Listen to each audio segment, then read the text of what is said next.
Hello, you're listening to E-Bible Fellowship's new open form excerpts, and now we present the following excerpt.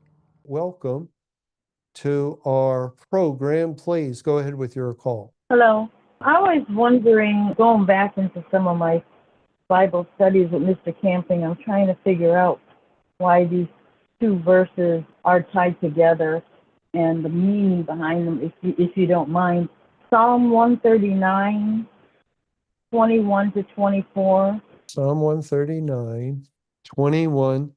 Do not I hate them, O Jehovah, that hate thee, and am not I grieved with those that rise up against thee? I hate them with perfect hatred. I count them mine enemies. Search me, O God, and know my heart. Try me and know my thoughts, and see if there be any wicked way in me, and lead me in the way everlasting. The second one is 2 Chronicles 19:2. 2 Chronicles 19, verse 2. And Jehu the son of Hanani, the seer, went out to meet him and said to King Jehoshaphat, shouldest thou help the ungodly and love them that hate Jehovah? Therefore is wrath upon thee from before Jehovah. So what is this perfect hatred, and why did this man get in trouble for doing it? Well, as far as Jehoshaphat, I believe he was making a league with Ahab, king of Israel, in chapter 18, verse 1. Now Jehoshaphat had riches and honor and abundance and joined affinity with Ahab. And it got Jehoshaphat in trouble. And so in verse 1 of chapter 19, Jehoshaphat, the king of Judah, returned to his house in peace to Jerusalem. And Jehu, the son of Hanani, the seer, went out to meet him and said to King Jehoshaphat, shouldest thou help the ungodly and love them that hate Jehovah?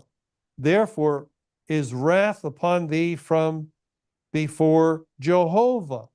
And basically what Jehoshaphat did was to enter into a league.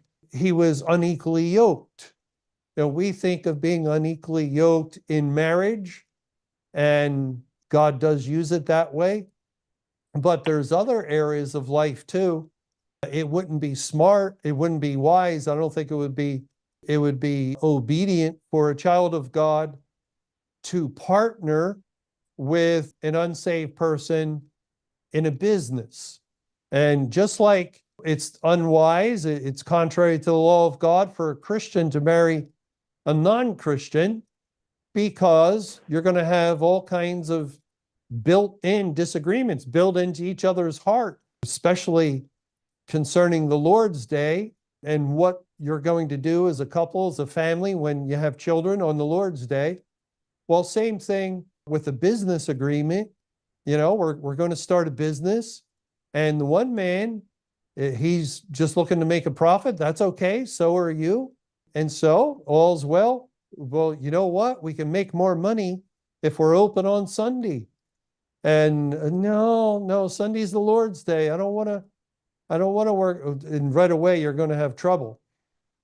So in this case, it's a religious, Ahab's king of Israel in the north, and Jehoshaphat, king of Judah in the south. And basically, we could probably relate it to the church age, when certain churches would try to get mixed up with one another. I remember I used to go to a Presbyterian church in Philadelphia, 10th Presbyterian, and they started having some sister churches. And it so happened in those sister churches, they began to speak in tongues. So they were joining together with those that were, the tongues movement was not of God, it's of Satan. Well, it's of God in the sense God permitted it to rise up as a judgment against the church. But during the church age, who would align themselves with a church like that, they're being, doing what Jehoshaphat did with Ahab. And one church is under the power of Satan. The other church, we would say, is under the power of Christ during the church age. And yet it's not a good match at all. And so we can learn that we should not align and join together in projects, especially anything spiritual in nature. It would be very unwise, it would be very foolish to do that. Now, in Psalm 139, this is a psalm of David. David's a type of Christ. The name David means beloved. So really, it's a psalm of the beloved.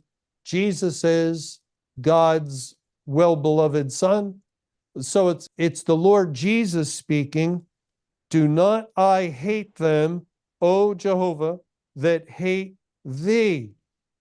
And we know, as far as us, if you think of David the man, this is another instance that God doesn't give leeway. He doesn't give allowance for his people to hate. We're to love our enemies. We're called upon, husbands, love your wives, love your children, love your neighbor as yourself, love your enemies.